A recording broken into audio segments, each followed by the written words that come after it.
En este momento empiezo a grabar.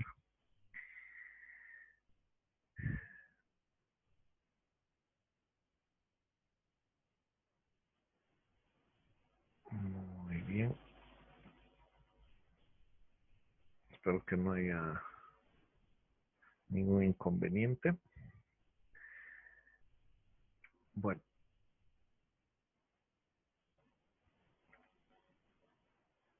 tenemos entonces hoy día que hablar la última clase de generalidades, ¿no? O que corresponden en sí algo al hito 1. Y a la siguiente vamos a avanzar la estructura celular.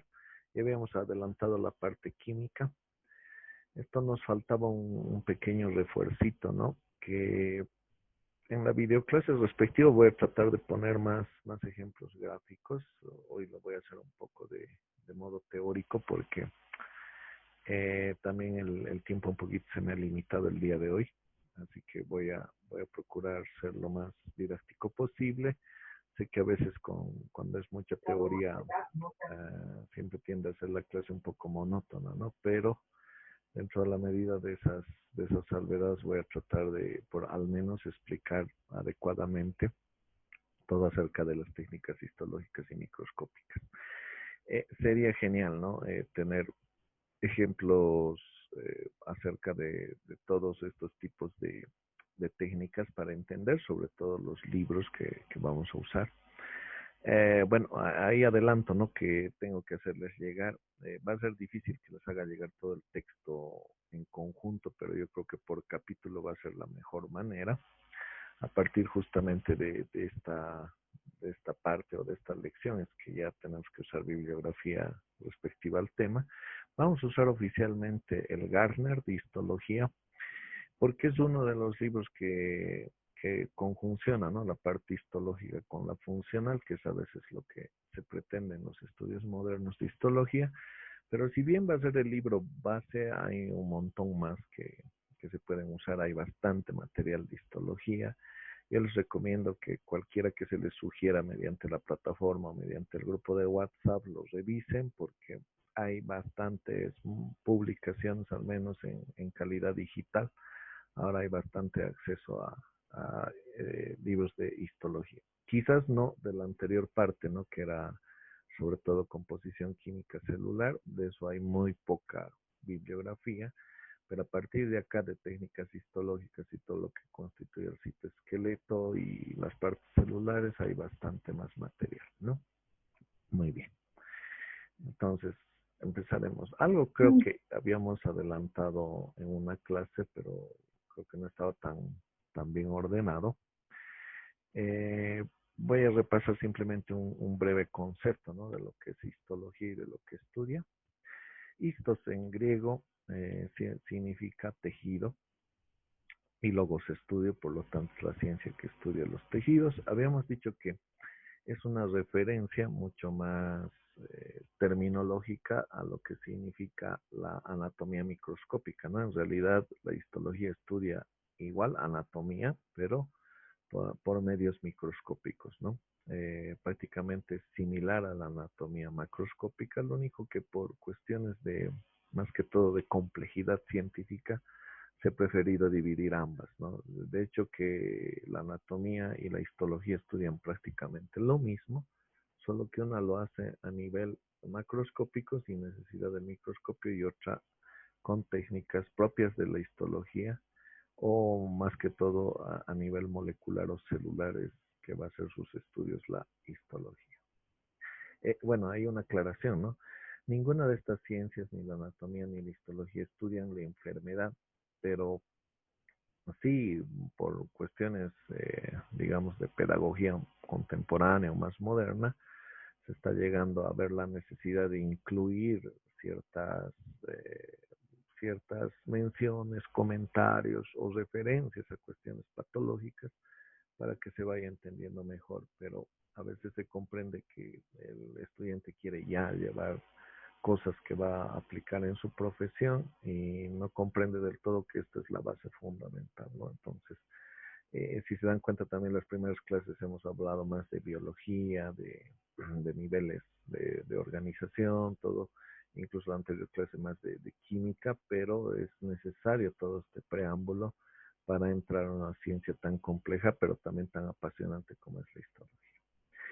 Una muy breve historia, porque yo sé que la mayoría creo que en esta época no le interesa mucho la historia, pero es interesante y es apasionante la historia de la histología, pero se los he resumido en 3 siglos prácticamente para que sea más pedagógico y solo se haga un repaso muy somero y muy importante.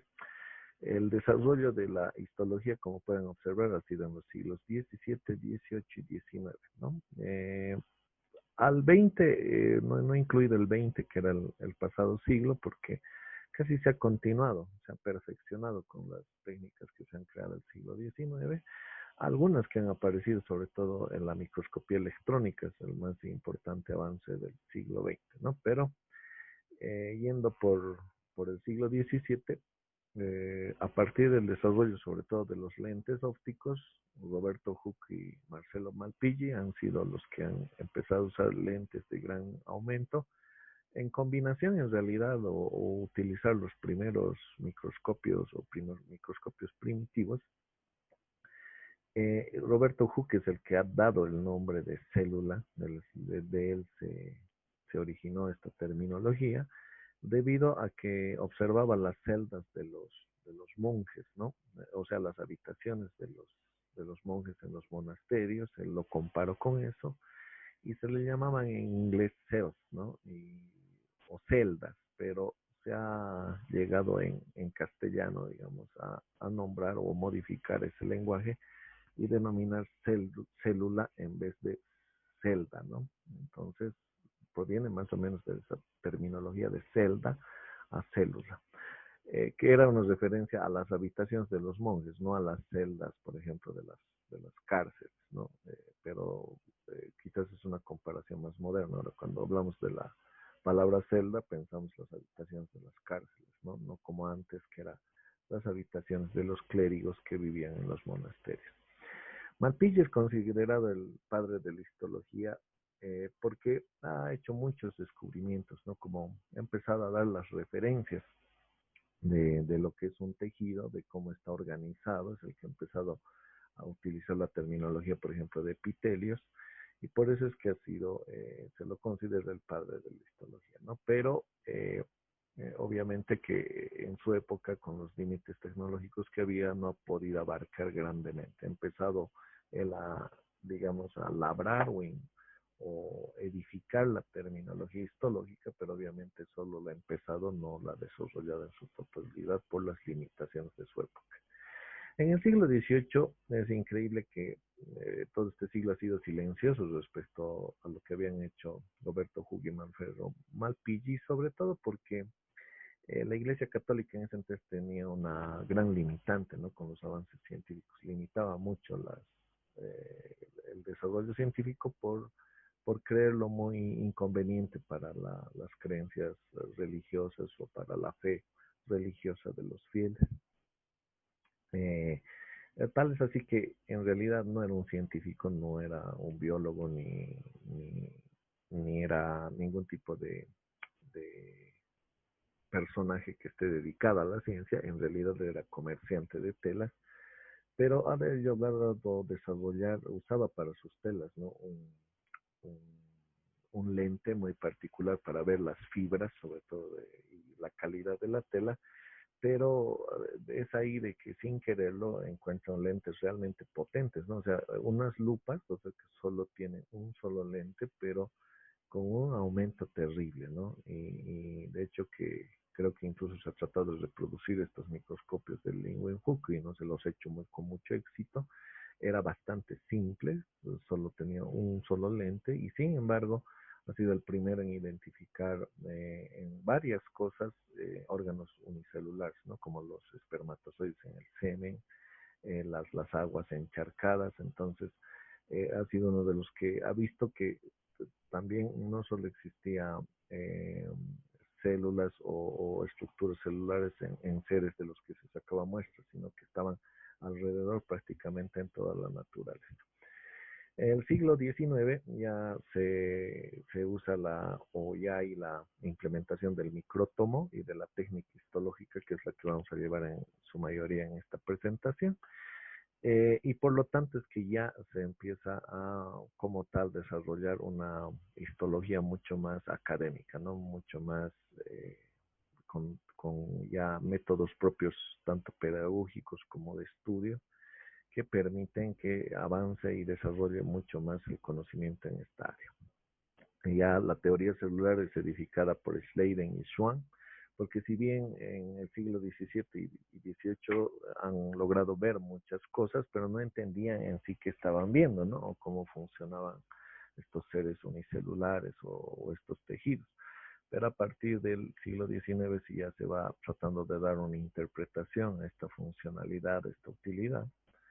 Y Virchow prácticamente distingue los cuatro tejidos básicos. Virchow era un biólogo, médico, un científico de muchos campos. También ha desarrollado, por ejemplo, las teorías de la inflamación. Entonces, ha sido un importante personaje para todo el desarrollo de lo que consiste la naturaleza tanto del cuerpo biológico como de los mecanismos de las enfermedades, ¿no? Entonces, una vez que hemos hecho esa muy breve historia, para no aburrirlos demasiado, tenemos que considerar dos importantes partes del estudio de la histología. Una es la preparación del tejido, ¿no? Por un lado, hay que obtener la muestra. Generalmente, si estudiamos al humano, generalmente son de cadáveres. Se puede obtener de seres vivos, y en este caso en los humanos recurrimos a lo que es las biopsias, que significa que no se va a matar a la persona o en este caso no es el tejido muerto, ¿no? Sino que todavía vive y se escoge una pequeña parte para estudiarla. Es algo que se usa mucho, por ejemplo, ahora en el diagnóstico de enfermedades como el cáncer, en toda oncología es el tipo de muestreo preferido para determinar el estadiaje, ¿no? En qué nivel se encuentra el cáncer, muy usado entonces en la actualidad. Y también se puede obtener bueno, ya no se hacen vivisecciones, ¿no? Porque hay ahora legislación para los derechos de los animalitos, entonces ya no se prefiere ese tipo de estudio para observar en seres vivos directamente, pero antes se lo hacía.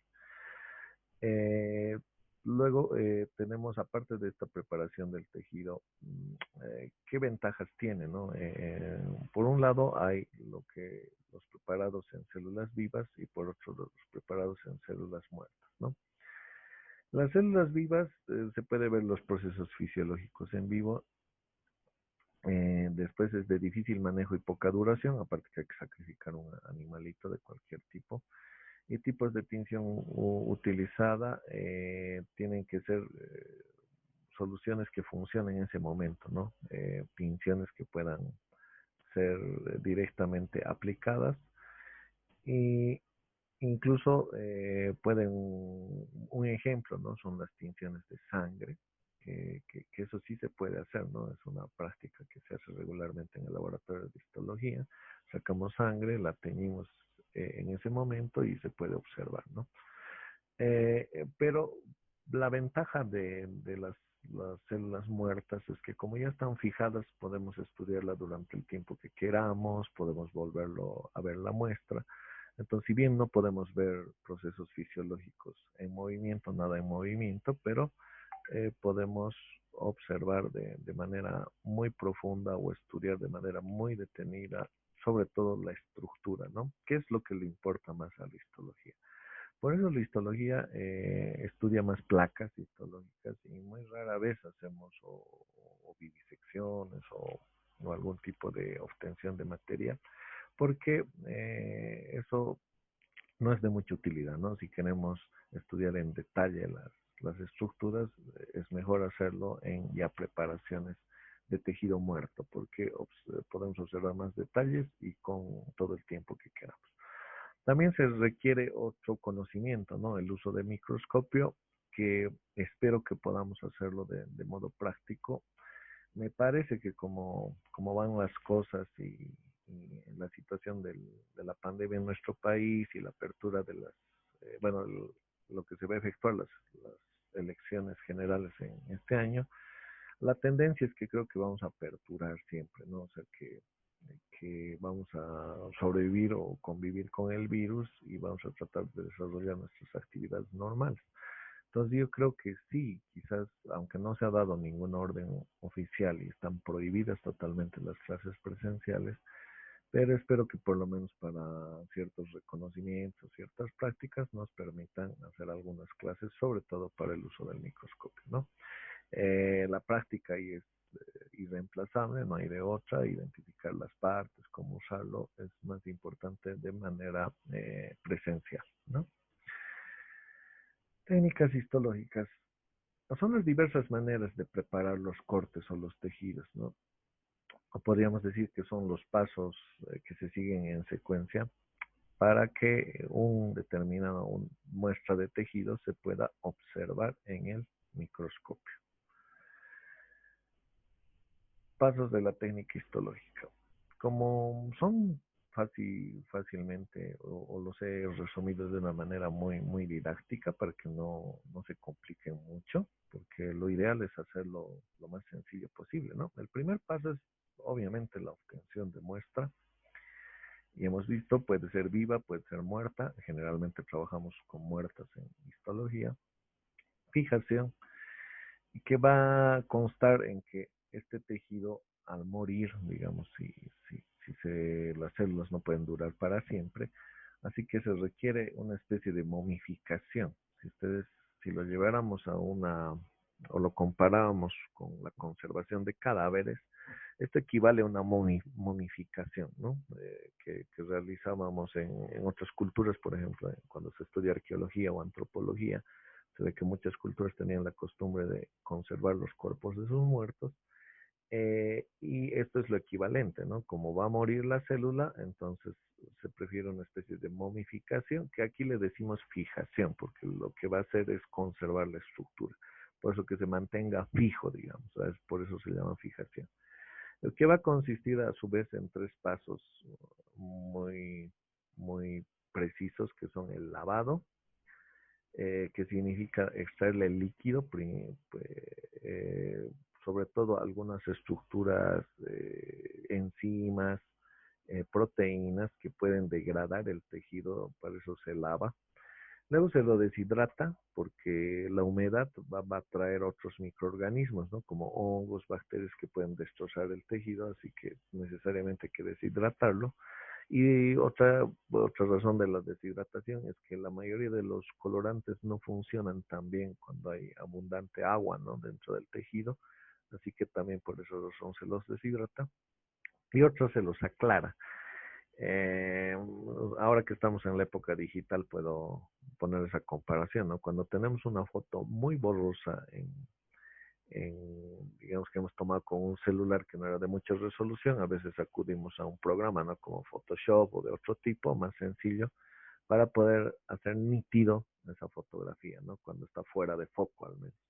En este caso hacemos lo mismo, como está borroso el tejido o no tiene estructuras muy visibles, digamos, por medio de estos químicos hacemos que se vea todo más clarito, como si estuviéramos poniéndole contraste a la imagen o aclarando la resolución. Para eso también sirve esta etapa de fijación.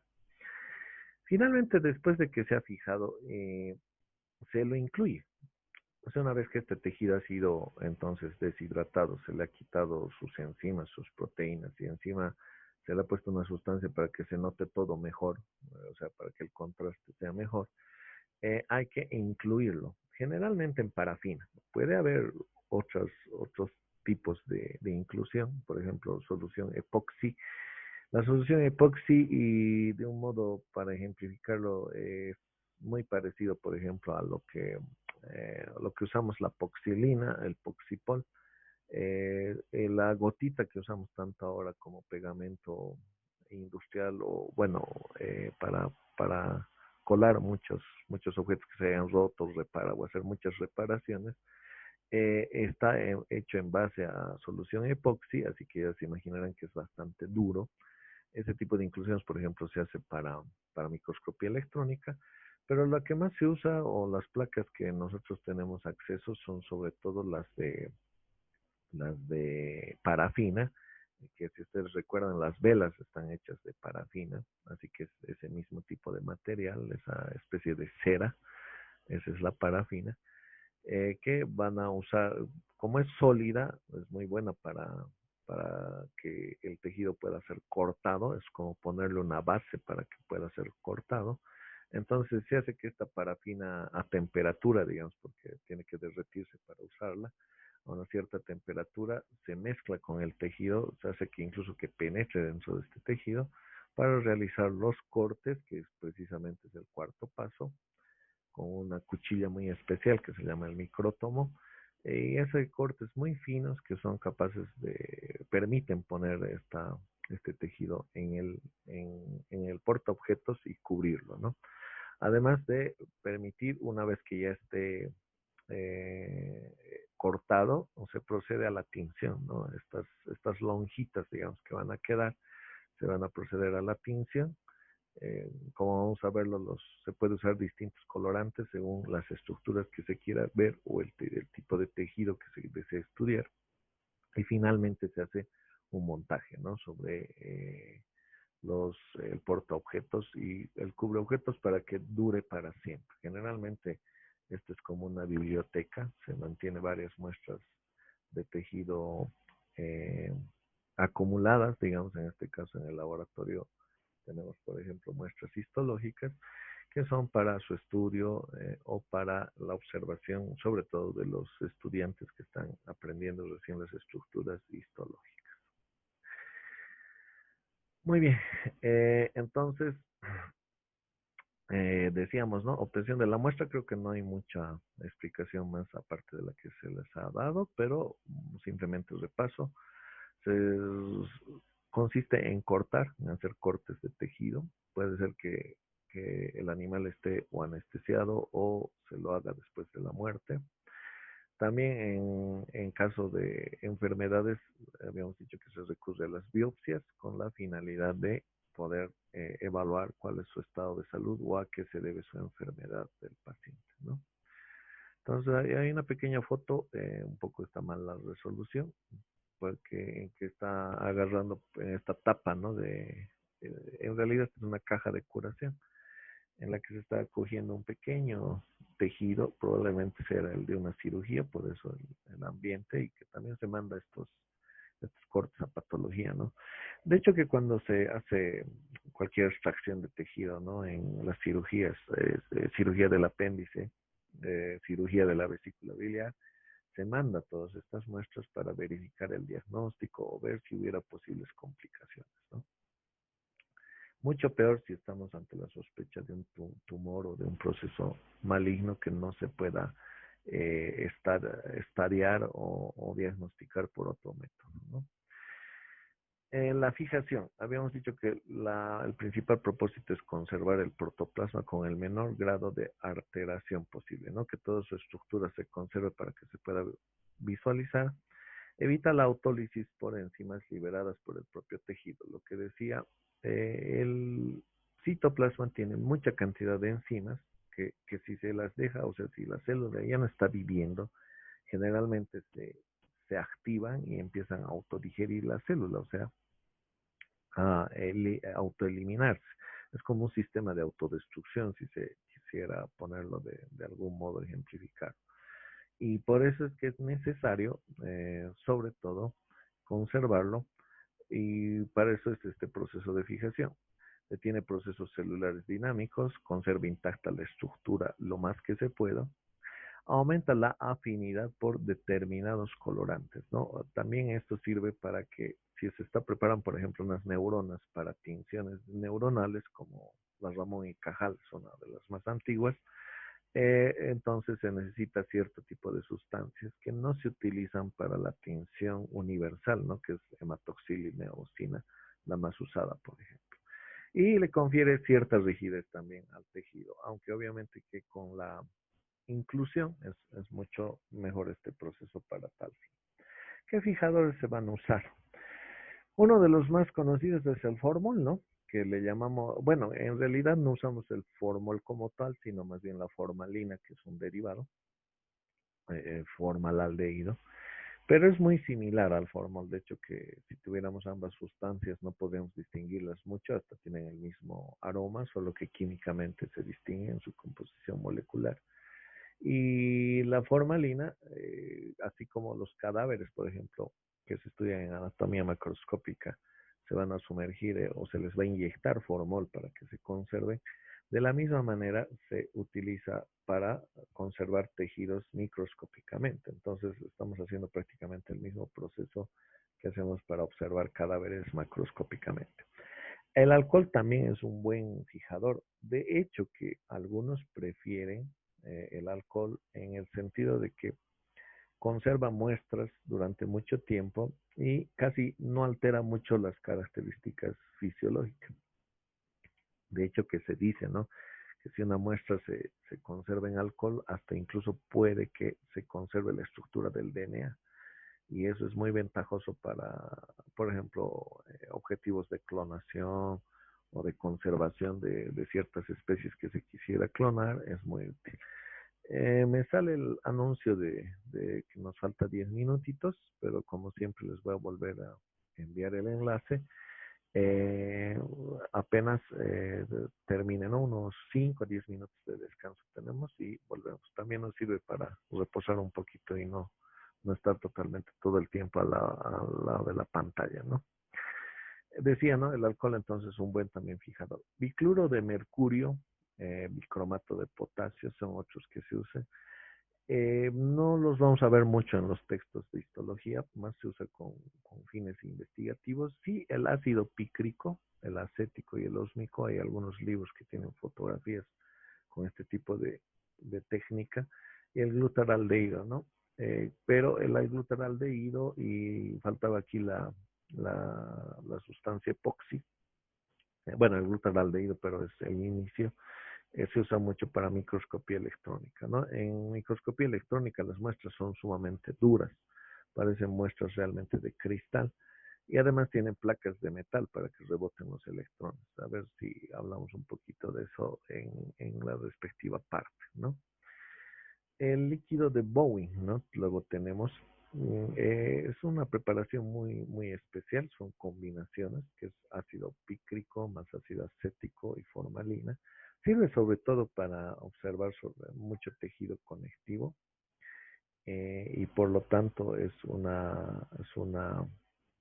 líquido o una preparación muy particular para estudiar cierto tipo de tejidos. Tejido conectivo, vuelvo a decir, es mucho mejor cuando se lo prepara con líquido de Bowen.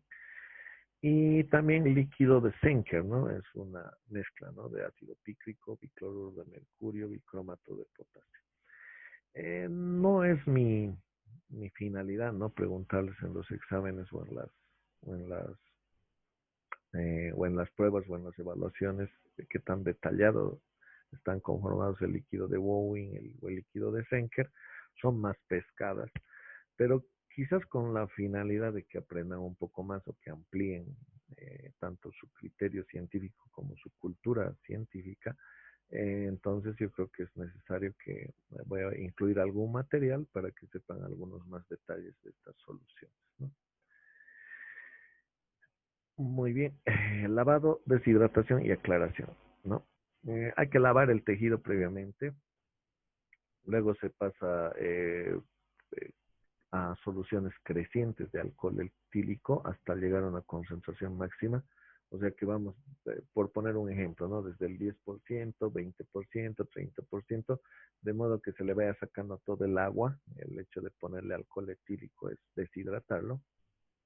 Y luego se hace el aclaramiento, que consiste en eliminar el agente deshidratante. O sea, una vez que hemos usado el alcohol para deshidratarlo, tenemos que aclararlo. Ojo, aquí estamos hablando del alcohol en el proceso de deshidratación. No estamos hablando del alcohol como fijador, ¿no? Habíamos dicho que generalmente se usa el formaldehído como fijador. Entonces, cuidado que haya una pregunta en ese sentido, ¿no? ¿Cuál es el fijador más utilizado? Es el formaldehído. Cuidado que haya una confusión y piensen que como el alcohol etílico se usa mucho en la deshidratación, es uno de los agentes, digamos, fijadores más utilizados, porque no es así, es la formalina. Muy bien. Entonces, lo deshidratamos con alcohol, de todos modos, independiente de que usemos como fijador, usamos, digamos, la formalina, luego hay que deshidratarlo con alcohol y luego se aclara mediante otra sustancia que permite eliminar, en este caso, el alcohol y que o facilite la inclusión, en este caso, de parafina, como decíamos, ¿no? La parafina es la más, la más utilizada. Aclaradores, ¿qué aclaradores podemos poner de ejemplo? El xilol, el cloroformo también se puede usar, o el benceno o el aceite de cedro incluso, como facilitadores para el medio de inclusión. Me quedan 5 minutos. ¿Hay alguna duda o pregunta hasta acá, por favor? Antes de que cierre, porque a veces estos 5 minutos no me alcanzan para nada. Muy bien, por favor, les voy a pedir un favorcito. Yo tengo algunas cuestiones de duda de cómo manejar la asistencia por medio de la plataforma, así que hasta que pueda hacerlo mediante ese medio, les rogaría por favor que pongan presente en el grupo de WhatsApp, ¿no? Que manden un mensajito de quienes están presentes en la respectiva clase.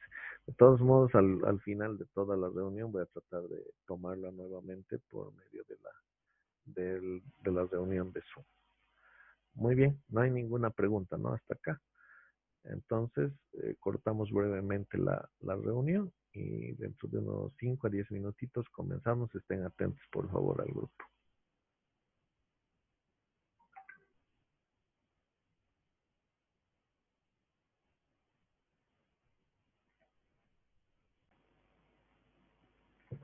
Y habíamos dicho que los principales agentes son el xilol, el cloroformo, el benceno y el aceite de cedro, ¿no? Inclusión, también llamada embebimiento, porque, bueno, es un término que se lo usaba más antiguamente en el sentido de embeber una sustancia, de que es impregnarla con otra o sumergirla prácticamente en esa. Y luego, y habíamos adelantado que generalmente se usa la parafina para eso y se prefiere ahora el término de inclusión por eso. Y consiste en tener una masa homogénea, ¿no? Para que el tejido pueda ser cortado principalmente. Entonces la intención es que tenga un soporte rígido para facilitar el corte. Y los medios de inclusión más utilizados son la parafina y la celoidina. La imagen también está un poquito borrosa, voy a procurar perfeccionarla en la versión de video, en que se incluyen estas especies de cajitas y hay una parafina derretida que se la pone a cierta temperatura y se logra generalmente cubos de muestras histológicas para poder cortarla. Y aquí tenemos el micrótomo, ¿no? Ahora existe el electrónico, el que tenemos a la izquierda, y aquí arriba incluso están las cajitas, ¿no? Para cortar las cajitas y hechas con parafina, o los cubitos de parafina, de muestras. Y aquí tenemos el que más usamos también en nuestro medio, ¿no? Que es el manual. Ahora sí es cierto que los micrótomos antiguos, como estos manuales, tenían la ventaja de que requieren poco mantenimiento y son prácticamente eternos, ¿no? Duran toda la vida. En cambio, los electrónicos siempre hay que estarle haciendo más mantenimiento y mucho más cuidado también en el manejo para que no se deteriore. Luego, ¿no? Luego se hace la tinción, que se aclara siempre que usemos la palabra aclaramiento, significa eliminar una sustancia. Y se usa el silol o el toluol para aclarar, o sea, para librarnos de la parafina o eliminar los excedentes de parafina. Luego se va por concentraciones decrecientes de alcohol, o sea, al revés de lo que se hacía en la deshidratación, ¿no? Que era aumentar el alcohol. En este caso se empieza con una solución digamos casi al 100%, de 90 al 100% de alcohol, de concentración, y luego se va decreciendo en estas concentraciones para poder destacar el contraste natural, ¿no? Lo que decíamos, hacer que se vea nítida la imagen, o en este caso el tejido, que los bordes sean bastante claros para la visualización en microscopio óptico. Montaje: se quita el exceso del colorante del lavado con agua o alcohol, eso siempre es importante, según el solvente que se haya utilizado. Se deshidrata el alcohol en concentraciones decrecientes. Otra vez, como verán, se utiliza mucho el alcohol, ¿no? Tanto en concentraciones eh, crecientes y en otras decrecientes para poder deshidratar o hidratar según lo que se desee. Se aclara para pasar por el corte con una solución con el aclarador. Se coloca una gota en el medio de montaje. Esta posee el índice de refracción igual al vidrio. Antes de este paso, ¿por qué se hace esta deshidratación y este aclaramiento otra vez con alcohol? Para que la tinción pueda penetrar de modo eficiente en la muestra, ¿no? Que ya la tenemos con parafina, entonces desea que se tiña todas las estructuras. Medio de montaje: generalmente se usa el bálsamo de Canadá, o sea, es una solución que se le extiende en el portaobjetos. Luego se incluye la muestra ya con parafina, ¿no? Y mediante esto se va a dejar secar en el portaobjetos para luego, posteriormente, ponerle el cubreobjetos, ¿no? Y que quede lista para observar y para que se pueda guardar también posteriormente esta, esta muestra, ¿no? Colorantes. ¿Qué colorantes se emplean, no? Son sustancias químicas orgánicas, tienen que ser orgánicas, si no, no van a penetrar en los tejidos, no pueden ser ajenas, digamos, a las soluciones inorgánicas. Se puede considerar como sales neutras con radicales tanto ácidos como básicos, ¿no? Entonces, generalmente son sales que tienen afinidad o por sustancias ácidas o por sustancias alcalinas, que van a facilitar la tinción de estructuras vitales o de tejidos que antiguamente eran vivos, ¿no? El criterio más simple es cómo se van a clasificar estos colorantes, ¿no? La clasificación más simple es basar el uso respecto a los componentes o a los tejidos en los que se va a utilizar, ¿no? Uso general: identifica núcleo y citoplasma. Generalmente las tinciones más usuales son las que pueden identificar o separar el color del núcleo y el color del citoplasma. Aparte, la tinción universal es la que más se utiliza en ese sentido y generalmente sirve para ver tejidos en general, o sea, no una sola célula, sino varios. Uso específico: identifica componentes particulares. Hay tinciones como para las neuronas, decía, ¿no? O para ver, por ejemplo, citoesqueleto o solamente fibras dentro de la célula, o componentes, filamentos intermedios o componentes del citoesqueleto. Otro tipo de tejido otro tipo de tinción para, por ejemplo, localizar glucógeno, ciertas sustancias químicas que varían según la intención que se quiera observar, ¿no? Incluso se pueden usar sales metálicas que van a precipitar el tejido y forman depósitos metálicos. Forman, de hecho, moldes, ¿no? Como si fueran placas metálicas que se pueden o fotografiar o procesar de distinto modo para también usarla en la observación y en el estudio histológicos. Los colorantes de uso general, decía que vuelvo a repetir, son sales neutras que tienen radicales, ¿no? Radicales que donan o que ceden electrones, ¿no? Son los radicales ácidos. La coloración generalmente es de rojo a rosado, ¿no? Como está acá ejemplificado en las letras, ¿no? Estos componentes como la eosina, por ejemplo, son muy ácidos y van a tener tendencia a teñir los citoplasmas generalmente, y su coloración es de rojo a rosado. Esos son los tonos. Y los básicos, como la hematoxilina, van a tender a teñir estructuras que tienen más sustancias alcalinas como los núcleos celulares, que en la mayor parte de las veces que los van a teñir de azul o violeta, ¿no? En esos tonos van a ir, o tonos más oscuros. De hecho, que entonces que en todas las placas histológicas notamos en la mayor parte núcleos violáceos o azules y citoplasmas claros de rosado a rojo que van en tonalidades.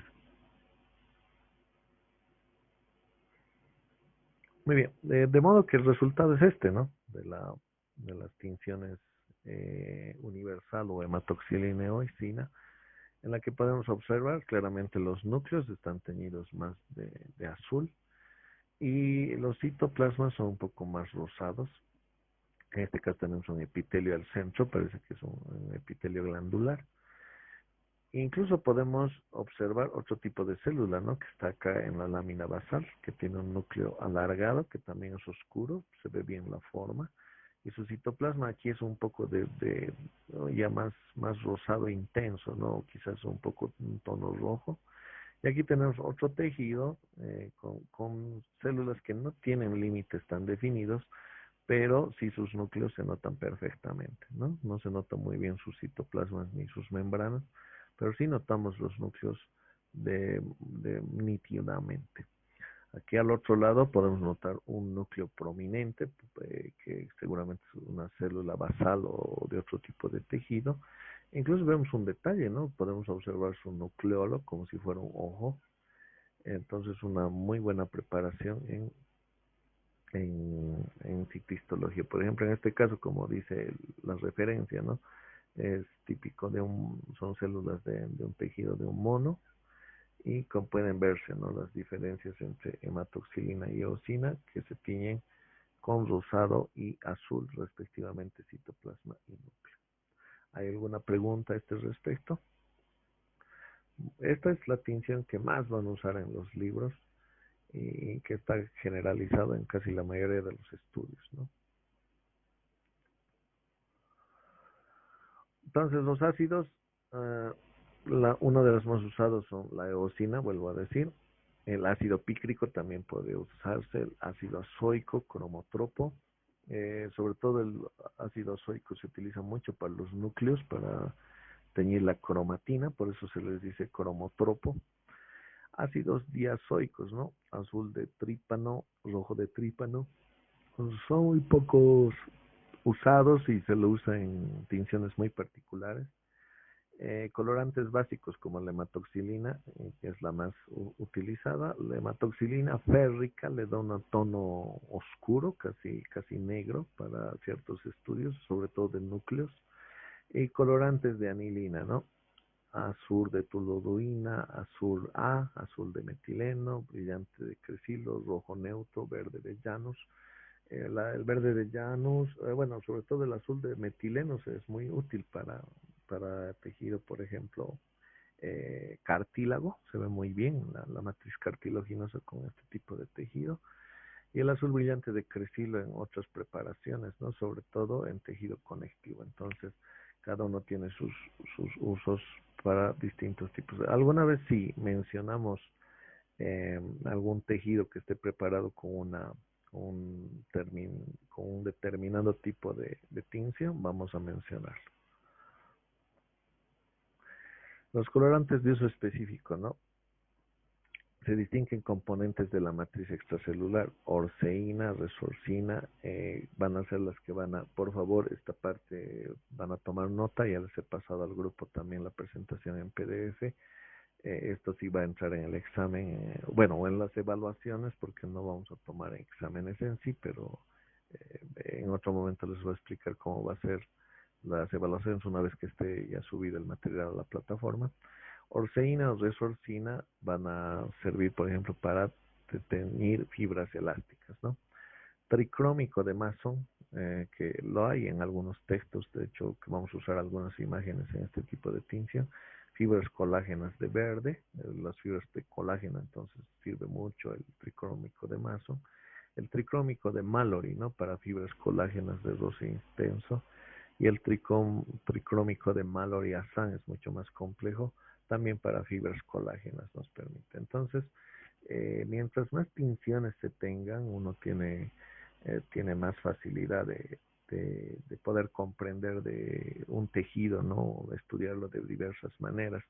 Pero, como digo, también estas tinciones cuestan, ¿no? Las técnicas cuando se la preparan cuestan mucho y por esa razón es que se prefiere usarlos muy pocas veces o no, incluso los libros a veces muy pocas veces fotografían este tipo de preparaciones por las cuestiones económicas, pero de hecho que cuanto más tinciones se dispone o placas o muestras histológicas se tienen preparadas con más tinciones, permiten un mejor estudio, ¿no? Como estudiar a una estructura por todos los ángulos es similar. Sales metálicas que precipitan los tejidos, que se les llama impregnación argéntica, ¿no? Sales de plata y de oro. Las de plata especialmente se usan mucho para el estudio del tejido neuronal o tejido nervioso. Clasificación por su origen, ¿no? Sintéticos, la eosina es uno de los más usados, pero es de origen sintético. Naturales, animales, es a veces el carmín, que se usa mucho o se lo extrae mucho de la cochinilla, por ejemplo, pero no lo usamos ya tanto en histología. Y vegetales como la hematoxilina, orceína y todos los azules que hemos visto, las anilinas azules, se usan mucho a partir de vegetales. Clasificación por el color que adoptan, ¿no? Ortocromático, se adopta el mismo color del colorante, o sea, si el colorante es rojo y el tejido se vuelve rojo, estamos en un tipo de tinción ortocromática.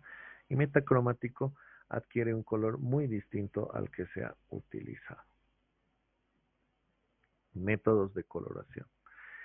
La más simple es la coloración directa, ¿no? Se coloca el pigmento y se tiñe el tejido. Eso se llama coloración directa. Coloración indirecta requiere de alguna sustancia, algún químico intermediario que también se le llama mordiente para que agarre, como si fuera en términos más sencillos, para que agarre el pigmento o el colorante.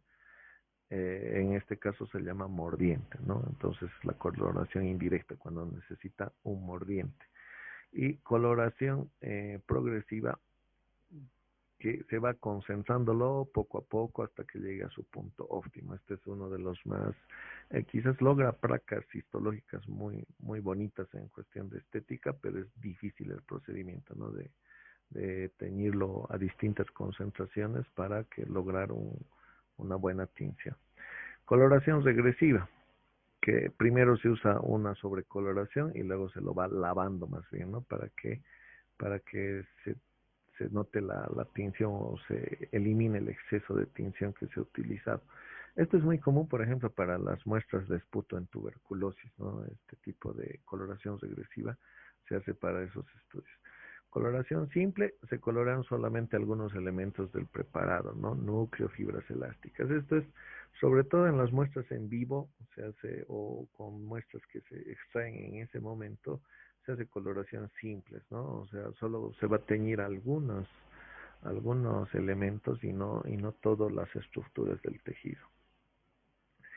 Coloración combinada, se tiñen los elementos nucleares y citoplasmáticos, recurriéndose generalmente al empleo sucesivo de colores básicos y ácidos que contrastan los colores. Ejemplo, hematoxilina y eosina, ¿no? Porque no se usa un solo color, se usa dos sustancias, la hematoxilina y eosina, que permiten la mayor parte, como hemos visto la técnica del principio, una gran cantidad de placas histológicas están procesadas de ese modo, ¿no? ¿Por qué? Porque es la más económica y la más fácil de utilizar. Coloración panóptica es una coloración combinada realizada sucesivamente por colorantes neutros, ¿no?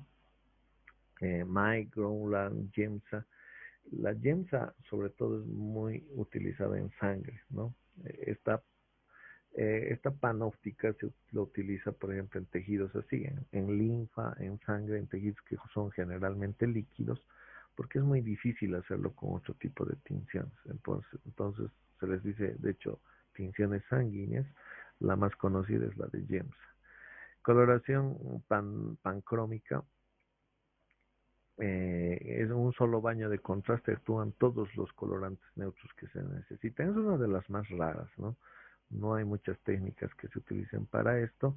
Generalmente es con fines muy específicos porque son muy costosos este tipo de tinciones. Generalmente se los usa en investigaciones, pero si hay alguna técnica que esté fotografiada o refiera en algún texto o en una de las clases, voy a mencionarla en su momento oportuno. Histoquímica, ¿no? Es el campo de la investigación cuyo objetivo es la localización o diferenciación, ¿no?, de compuestos químicos en la estructura celular, ¿no? Entonces, ¿esto qué es?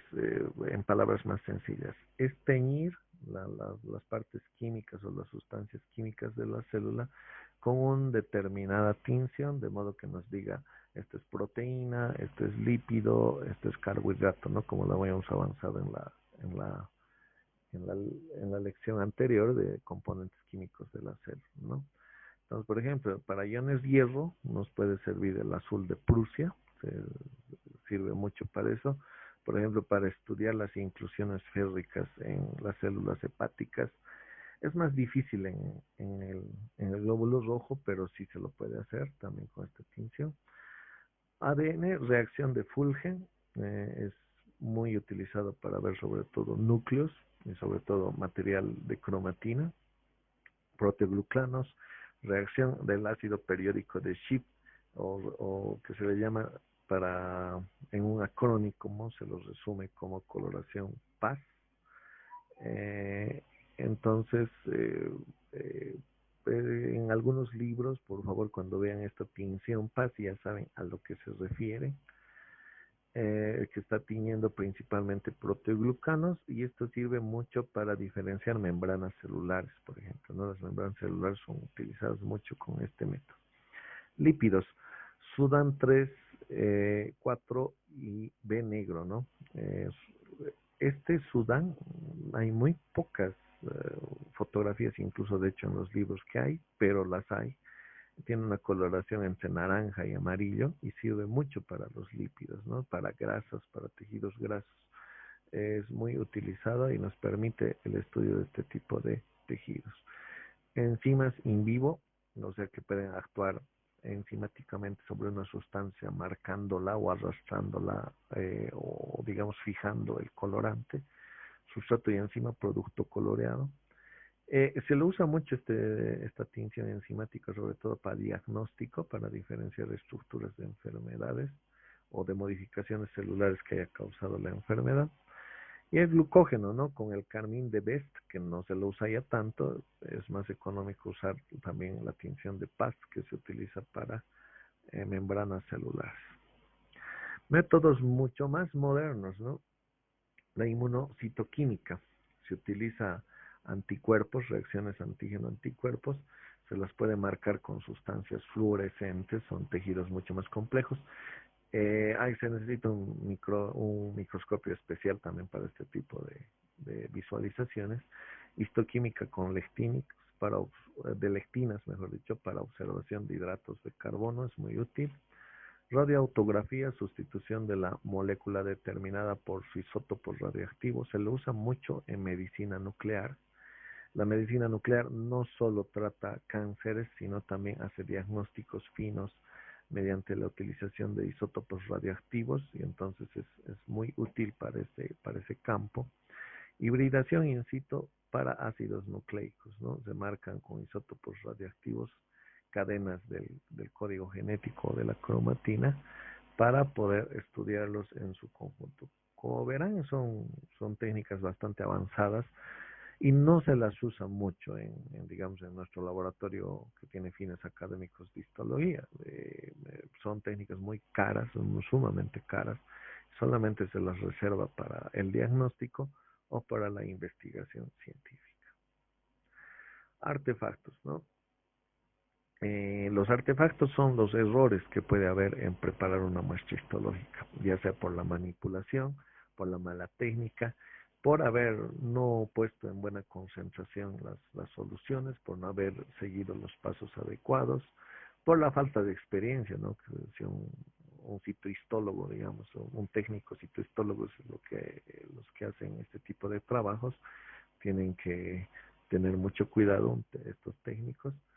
Y los artefactos o las malformaciones o defectos que se pueden presentar prioritariamente son los encogimientos, o sea que esté como arrugada la muestra o el corte que se ha realizado, precipitados, que al no utilizar bien las concentraciones, ciertas sustancias se precipitan, así que no se bebe bien, de hecho están desnaturalizadas las proteínas, pliegues y arrugas también por una mala manipulación, defectos de la cuchilla, si el micrófono, si el micrótomo no está bien mantenido, puede haber problemas en el corte, manejo poco cuidadoso, sobre todo cuando se tiene poca experiencia en preparar este tipo de placas, y degeneración post-mortem, ¿no?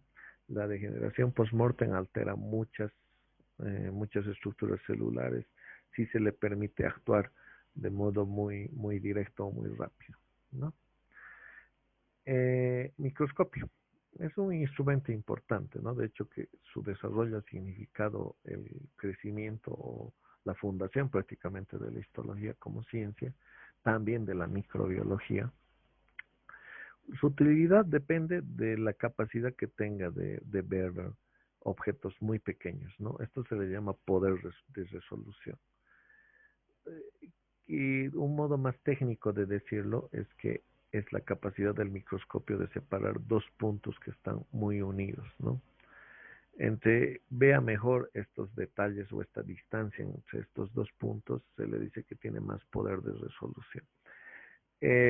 Ahora que estamos en la época digital, ustedes pueden ver, ¿no? Cuando dicen que yo tengo un celular, digamos, de alta resolución, tanto de cámara, o sea, o como también de las imágenes que logra, estamos que su poder de resolución es alto, ¿no? Generalmente usamos los megapíxeles, ¿no? Si una cámara de 10, de 20 megapíxeles significa que puede tener más detalles. Entonces, la misma condición para los microscopios cuando hablamos del poder de resolución.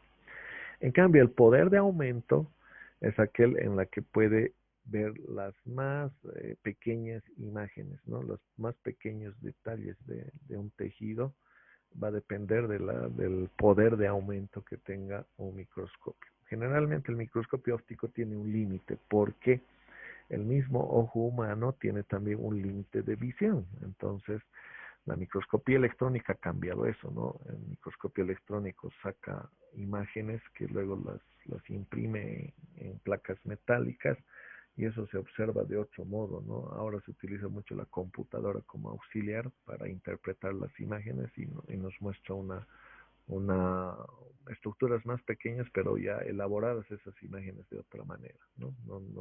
No son directamente vistas por el ojo humano. Microscopios de luz visible. El microscopio óptico es el más conocido, también es el que tenemos en el laboratorio, así que es el que más vamos a aprender a manejar y a manipular. Microscopio de polarización solo lo tienen los laboratorios de diagnóstico, sirve para, por ejemplo, ver la bacteria que es agente causal de la sífilis, el treponema pálido.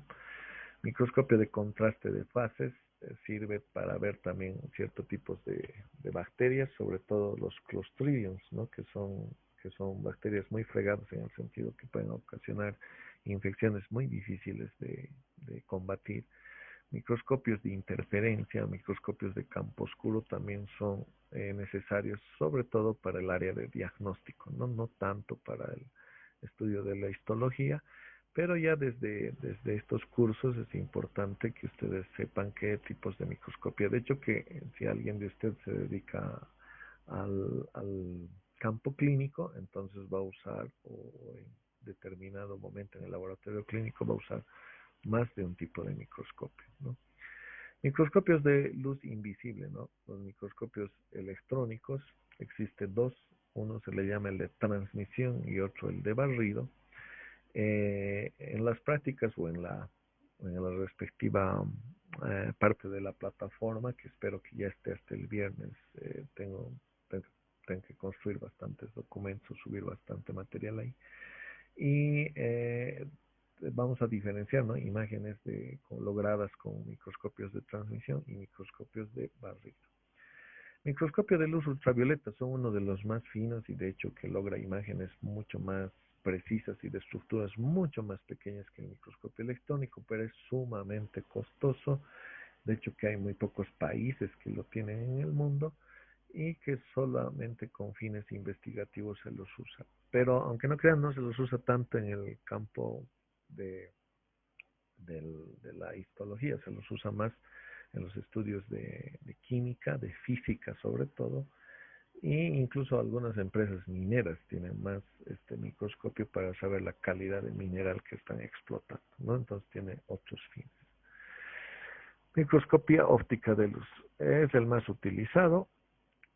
Trabaja en dos etapas, ¿no? Tiene un lente que está cerca de la muestra que se está viendo, al que le llamamos objetivo. Vamos a ver algunas imágenes. Y luego tenemos el segundo aumento, que es un lente, el que está cerca del ojo del observador, se llama lente ocular o simplemente ocular, ¿no?